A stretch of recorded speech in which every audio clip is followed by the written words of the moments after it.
একটা খামারি যদি লাভবান হতে হয় অবশ্যই খামারিকে 1 বছরে একটা বাচ্চা এবং পেটে একটা বাচ্চা থাকবে, প্রেগনেন্ট হতে হবে। যেমন একটা গাভীকে যখন আপনার কনসেপ্ট করবে তখন আপনার যখন একটা বাচ্চা 9 মাস 5 দিন বা 15 দিনের মধ্যে বাচ্চা দেয়, তার ভিতরে আপনি 2বার অন্তপক্ষে আপনি কৃমির ওষুধ খাওয়াতে পারবেন। গাভীগুলো স্পষ্ট দাঁড়ার হাড় দেখা যাবে, দেখেন এই স্পষ্ট আকারে যে এই হাড়গুলো দেখা যাবে। এখন হাড় যদি ভরে ফেলেন বৃষ্টি বৃষ্টি করে প্রথম বাচ্চা দেওয়ার পর দ্বিতীয় বাচ্চা দেয়, তখন গাভী আর হিটে ঠিকমতো হিটে আসে না। 3 মাস 4 মাস 6 মাস চলে যায়, গাভী হিটে আসে না। আসসালামু আলাইকুম ওয়া রাহমাতুল্লাহি ওয়া বারাকাতুহু। আজকে আমার আলোচনা হচ্ছে যে গাভী ডাকে আসে না এবং ডাকে আসলেও কনসেপ্টটি কেনা। এটা অনেকেই অনেকভাবে কঠিনভাবে বলে থাকে, যে আমি কিছু সহজ উপায়ে আমি আপনাদের সামনে আলোচনা করব আমার ফার্মের অভিজ্ঞতা আলো থেকে। একটা গাভীকে আমরা এত পরিমাণ খাবার দিই, এই জন্য এটা মোটা ফার্মে মোটা তাজা করতেছি। একটা গাভী অনেক ধরনের খাবার দিই, যেমন যেগুলো মোটা তাজা করে থাকে সেরকম। একটা গাভী শুকিয়ে গেলে বা এই হাড়গোড় যখন বাইরে থাকে তখন আমরা একে প্রচুর পরিমাণ ফিট খাওয়াই, যাতে গাভীটা মোটা তাজা হয়। তারা আবার আরেকটা আমরা অনেক খামারিরাও করে থাকি, যে দুধ বাড়ানোর জন্য এবং গাভী মোটা তাজা যাতে হয় আমরা ফিডের সাথে সাথেই আমরা যে খুদের জাউটা খাওয়াই। আসলে খুদের জাউটায় যেরকম পেটের সমস্যা করে, তার পাশাপাশি আমরা কনসেপ্টের হারটা কমাই ফেলাই। এর চর্বি অবশ্যই আপনার খুদের জাউ যখনই খাওয়াবেন এর শরীরে চর্বি হওয়ার কারণে এর সময় মতো কনসেপ্ট করবে না, এবং আপনার সময় মতো কনসেপ্ট করবে না। পাশাপাশি আপনার ফার্মে 3 মাস অন্তর অন্তর আপনি কৃমির ওষুধ প্রয়োগ করেন কিনা। প্রতিটা গাভীকে 3 মাস পর পর কৃমির ওষুধ প্রয়োগ করতে হবে। অনেকে বলে থাকেন, ভাই আমার গাভী হিটে আসছে, এখন বীজ দেওয়া হয়েছে, এখন আর কৃমির ওষুধ খাওয়ানো যাবে না। না ভাই, একটা গাভীকে যখন আপনার কনসেপ্ট করবে তখন আপনার যখন একটা বাচ্চা 9 মাস 5 দিন বা 15 দিনের মধ্যে বাচ্চা দেয়, তার ভিতরে আপনি 2বার অন্তপক্ষে আপনি কৃমির ওষুধ খাওয়াতে পারবেন। যেমন একটা গাভীকে আপনি গাভীর হয়েছে এরকম 3 মাস অবস্থায় খাওয়াতে পারবেন, আবার 3 মাস পর আবার যখন 7 মাসে পড়বে তখন আপনারা খাওয়াতে পারবেন। এবং গাভীটা যখন বাচ্চা দিবে তখন তার 28 কি 30 দিনের মধ্যে আবার কৃমির ওষুধ খাওয়াতে হবে। তাহলে আপনার একটা 40 কি বা 60 দিনের মধ্যে গাভীটা অবশ্যই হিটে আসবে। এখন অনেক কারণেই আবার হিটে আসে না, যেমন খাবার দেবে, যেমন চবরি করানোর কারণে আর গাভীগুলো হিটে আসে না। এখন আমি বলবো, অনেক খাবার দিলেই যে দুধ বেশি হবে তা না, অনেক খাবার দিলেই যে গাভী ভালো থাকবে তা না। এখন আমি বলবো, দেখেন গাভীর কীরকম রাখতে হবে। গাভীকে অবশ্যই আপনি দেখেন কি অবস্থা রাখতে হবে। গাভীগুলোর অবশ্যই আপনার হাড় দেখাতে হবে।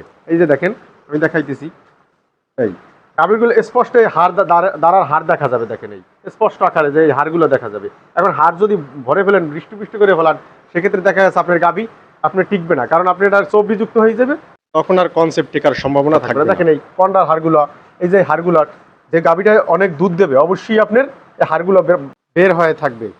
আর যদি আপনি মোটা তাজাই করিয়ে ফেলান, সেক্ষেত্রে তো আর আপনি একটা গাভী ফেললেন না, সেটা তো আপনি 3 মাসের ইসে মোটা তাজাই করতে পারেন।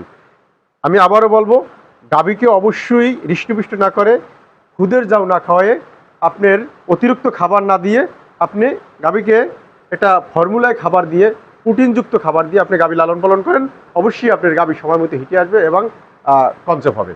এখন অনেক খামারির যখন বাচ্চা দেয়, প্রথম বাচ্চা দেওয়ার পর দ্বিতীয় বাচ্চা দেয়, তখন গাভী আর ঠিকমতো হিটে আসে না। 3 মাস 4 মাস 6 মাস চলে যায়, গাভী হিটে আসে না।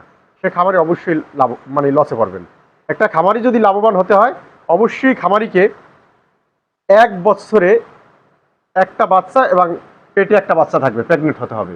যেমন একটা গাভী যখন কনসেপ্ট হয় 9 মাস বা 9.5 মাসের মধ্যে, অবশ্যই 9 মাস 15 দিনের মধ্যে বাচ্চা দিবে। আর এর 3 মাসের মধ্যে অবশ্যই কনসেপ্ট হইতে হবে। তাহলে 9 আর 3 কত, 12।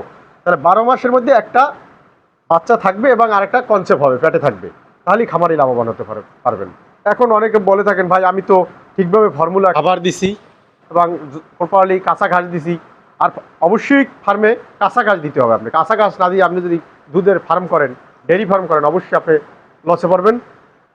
ডেয়ারি ফার্মে কাঁচা ঘাসের বিকল্প নেই, যেমন দুধ বাড়বে ঠিক গাভীর স্ট্রাকচার ভালো থাকবে এবং খাবারে লাভবান হওয়া যাবে। আর খুদের জাউ অবশ্যই পরিহার করবেন। আমি যে কথা বলতেছিলাম, যে 9 মাসে একটা বাচ্চা এবং 3 মাসের মধ্যে গাভীন, এটা অবশ্যই হতে হবে, তাহলে আপনি ডেয়ারি ফার্মে লাভবান হতে পারবেন। এখন অনেক কারণে ভাই, আবার আপনি যখন ফর্মুলা এবং খুদের জাউ খাওয়ান না, ফিট খাওয়ান না, হ্যাঁ ফিট খাওয়ান না, আর তা ক্ষেত্রে আপনার গাভী কনসেপ্ট করে না অনেক সময় মধ্যে, তখন আপনারা একটু ট্রিটমেন্ট নেবেন। যে ট্রিটমেন্টটা হরমোনজনিত কারণে আপনার এই গাভীর এই সমস্যা হয়ে থাকে। যেমন আপনি খাওয়াতে পারেন সেলি, বা আপনার এডি3 ইঞ্জেকশন করতে পারেন, তাহলে সহজেই ডাকে আসবে। আর এর জটিলতা, তারপরে যদি আপনার ডাকে ঠিকমতো না আসে, তাহলে অবশ্যই আপনি এর নিয়ে আবার একটা ভিডিও করব, যাতে আপনারা মানে কি চিকিৎসা দিলে আপনার গাভী হিটে আসবে এবং বাচ্চা কনসেপ্ট করবে। আর আবার ফার্মের জন্য দোয়া করবেন। আশা এই ফার্মের এই 4টা গাভী আমার বাচ্চা দিবে, যেমন এই গাভীটাও বাচ্চা দিবে আপনার আর 15 দিনের বা 20 দিনের মধ্যে। দোয়া করবেন যাতে সুবেলাভে বাচ্চাটা আল্লাহ দেয়। সে অপেক্ষায় থাকবেন। আজ এ পর্যন্তই। সকলে ভালো থাকুন। আসসালামু আলাইকুম ওয়া রাহমাতুল্লাহি ওয়া বারাকাতুহু।